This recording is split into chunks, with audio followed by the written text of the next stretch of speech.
On February 28th, 2026, the United States and Israel launched Operation Epic Fury. It was a massive, combined arms military campaign directed at Iran.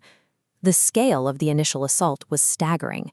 In the first 12 hours alone, coalition forces executed nearly 900 precision strikes across the country. The tactical objective was absolute.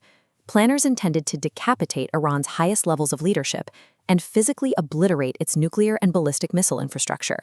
Yet by early March, the most visible destruction was happening thousands of miles away.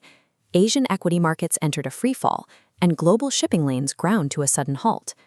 This chart compares the timeline of those opening strikes with global energy prices. Notice the violent vertical spike right after February 28th. Both Brent crude and WTI surged past the $120 threshold, triggering immediate fears of global stagflation. This is the central paradox of Operation Epic Fury. The coalition achieved total tactical air superiority, but they completely failed their strategic objective. The Iranian regime did not collapse. To understand why, we have to look at how the Western strike-the-top doctrine collided with Iran's decentralized Mosaic Defense. It is a structural mismatch that has now trapped the global economy in a sprawling, multi-front war of attrition. The architecture of this intervention was built on a concept known as the strike-the-top doctrine. It was explicitly designed as the inverse of the 2003 Iraq War, heavily avoiding a massive, prolonged ground occupation. Instead, the doctrine relies entirely on cyber warfare, absolute air superiority, and precision intelligence. The goal is to surgically remove a hostile state's leadership from high altitude without ever committing ground troops. By those exact parameters, the opening wave was a staggering tactical success, culminating in the assassination of Iran's Supreme Leader, Ayatollah Ali Khamenei. The strikes aggressively moved down the chain of command.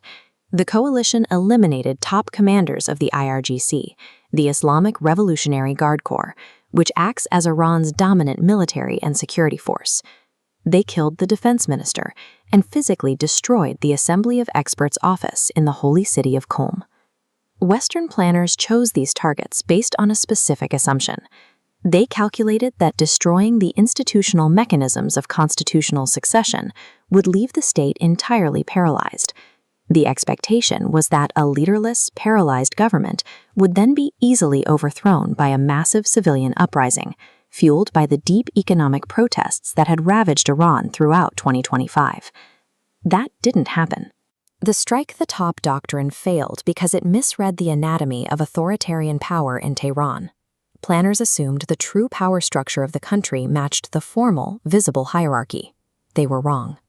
This diagram outlines the 1979 Iranian clerical political model, with the supreme leader atop elected officials.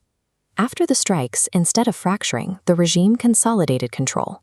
The assassination merely stripped away the clerical veneer, allowing the underlying deep state, the IRGC, to assert absolute dominance over civilian institutions. Bypassing traditional norms under wartime conditions, this military apparatus elevated Mojtaba Khamenei, the late leader's secretive second son, as the new Ayatollah. Mojtaba is a unique figure. He is a mid-ranking cleric who has never held formal elected office. For decades, he operated in the shadows as the ultimate power broker, deeply entangled with the senior command of the IRGC and controlling vast financial empires through state-linked foundations.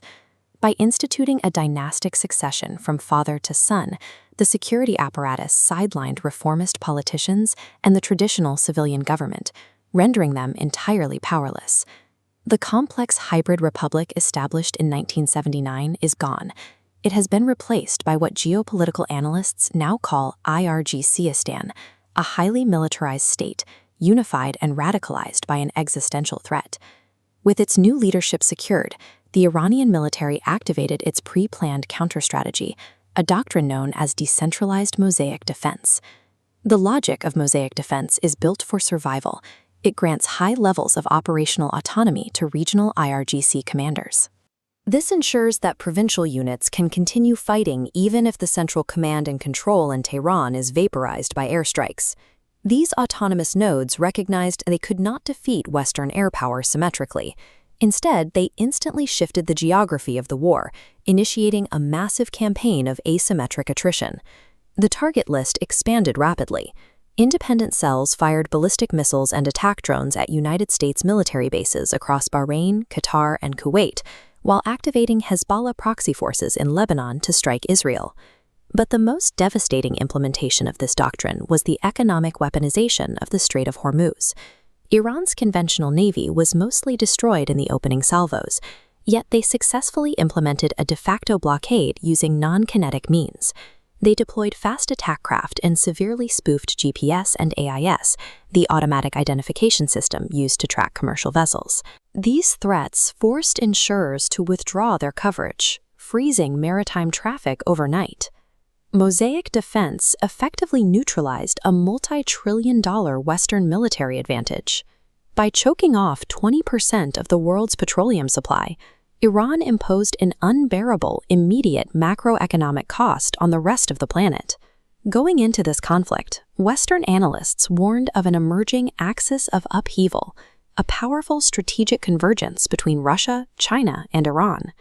Iran heavily invested in this concept. Prior to the war, Tehran supplied Russia with thousands of advanced drones for the war in Ukraine and relied entirely on Beijing to purchase its heavily sanctioned oil exports. However, Operation Epic Fury exposed the rigid limits of that alliance.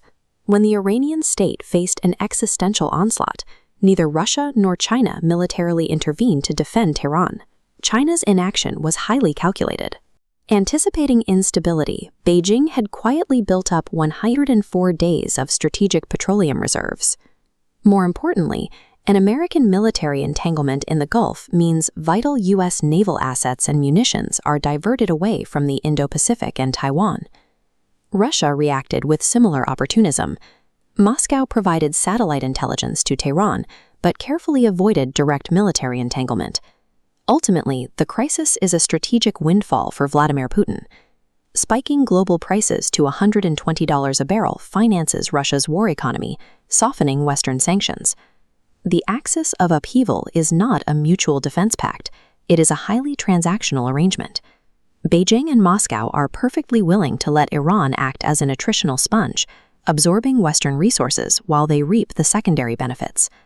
As the conflict enters its second week, the situation is locked in a volatile deadlock. The United States and Israel lack a coherent exit strategy to end the hostilities they initiated. This flowchart nets out the three most probable trajectories for the region. The first is state fragmentation. If airstrikes continue to degrade infrastructure and Kurdish insurgencies breach the western border, the security apparatus could fracture. This would collapse Iran into a catastrophic civil war, creating a massive terrorism vacuum across the Middle East. The second, highly dangerous trajectory is regime consolidation and nuclear breakout. Having suffered the destruction of its conventional deterrents, the surviving IRGC leadership may conclude that weaponizing its remaining highly enriched uranium is the only absolute guarantee of future survival. The third and most likely trajectory is prolonged asymmetric attrition. Iran's leadership knows they cannot win a conventional war against Western air power. Their objective is exhaustion. By endlessly launching asymmetric strikes on Gulf energy hubs and choking the Strait of Hormuz, Tehran plans to make the economic pain unbearable for global markets, forcing a de-escalation entirely on their terms. Operation Epic Fury tested a theory of modern warfare. It proved that supreme technological firepower and surgical decapitations cannot dismantle a networked, decentralized state. Instead, the intervention birthed a highly radicalized military dictatorship, one capable of plunging the world into deep economic darkness without ever winning a battle.